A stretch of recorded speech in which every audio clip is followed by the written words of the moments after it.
Hello, team. We're back.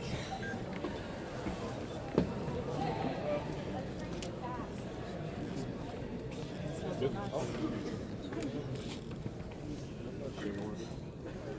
Let's get your hair fixed first. Thank you. Too kind. About 5 minutes. There we go. Is Cross okay? A little. Beats me up in the gym all the time.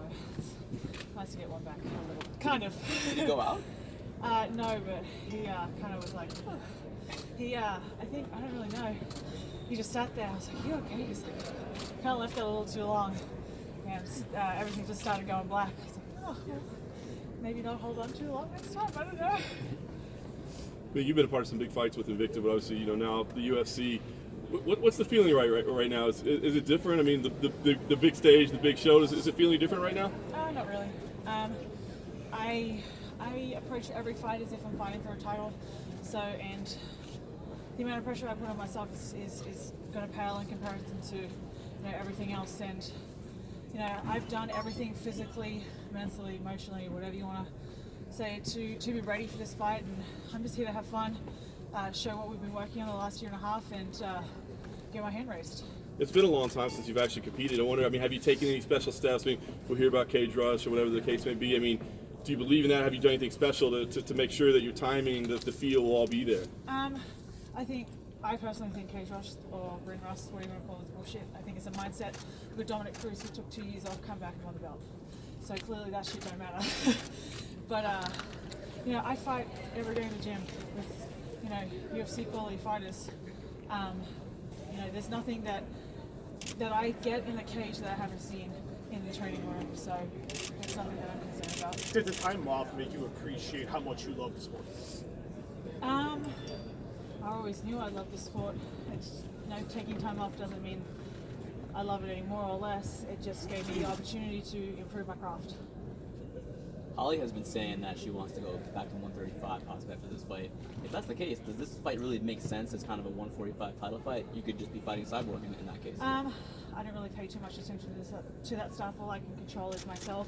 All I can focus on is me, my performance in June 9th, and getting my hand raised. Is the Cyborg fight the one that you wanted though coming back, or were you okay? We don't really care. We were at a point that I was just like, look, we want to fight.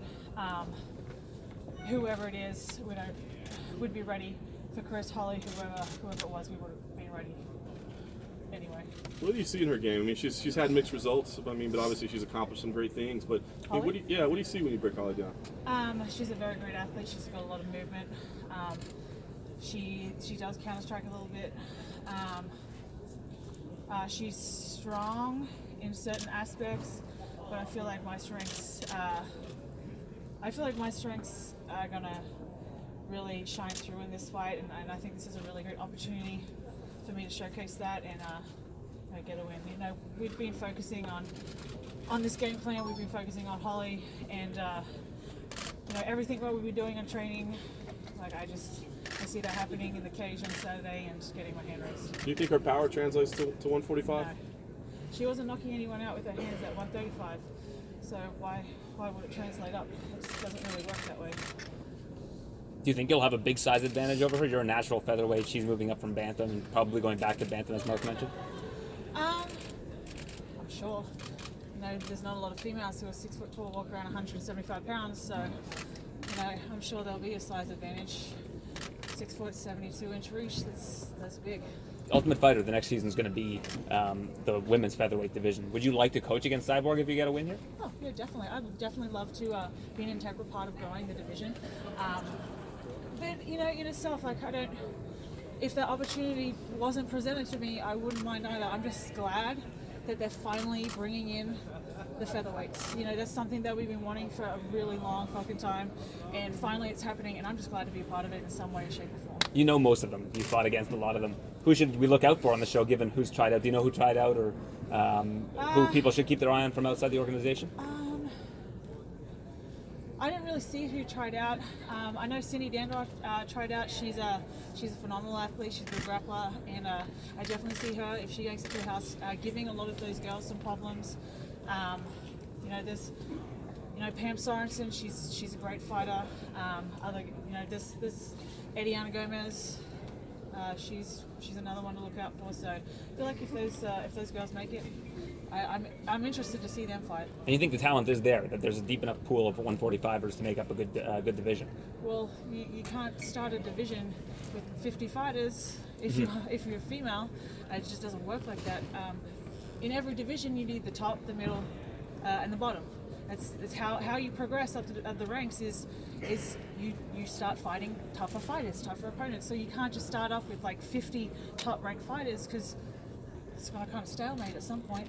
So I think there are girls who are in the flyweight division who are 2-0 in the UFC, and there's girls in the featherweight division who have 10 or over 10 fights that aren't in the UFC and deserve to be there. So I don't really care. I don't really pay attention to there's not enough talent, blah, blah, blah. I think it's all bullshit. Let's just give every female in every weight class a opportunity to showcase their skills at the highest level. Because let's be honest, everyone wants to be in the UFC. So why not give that opportunity to everyone, not just certain weight classes. A lot's been made on Dana saying he wants to go back to the old weigh-in at 4 p.m. instead of the morning. Do you prefer the morning ones over the afternoon ones? I prefer the morning ones. I've had, I think two of my fights with Invicta, they've adopted that as well. And I love the morning weigh-ins. So the morning weigh-ins wasn't to help fighters cut weight, like make it easier for them to cut weight. It was to give them more time to rehydrate. And that's awesome. Like, since I've banned IVs, all that kind of stuff, if you make the same weigh-ins, you're going to have even more dehydrated fighters. They're still going to cut the same amount of weight. They just have less time to rehydrate. So that just doesn't make sense to me. Personally, I think the actions of a few people who can't manage their weight and who can't make weight like they're supposed to shouldn't affect the rest of us who do and are professional and do cut weight and make the weight when we're supposed to. How is your weight cut going right now? Last It's question. going great. Yeah. I'm, On point? Yeah, it's going on point. Usually I come in with a big cut this week, that's fine. I'm used to that. And I'm working with Tyler Minton and Lockhart and Leith team. They, in my opinion, are the best in the business, and I know they're working with a few fighters in this card. They work with a lot on other cards as well. So, if I want to cut weight properly, rehydrate properly, like I want to work with the best to be able to do that and perform at my 100% capacity on Saturday night. All right. Thanks, mate. Thanks, guys. Thank you.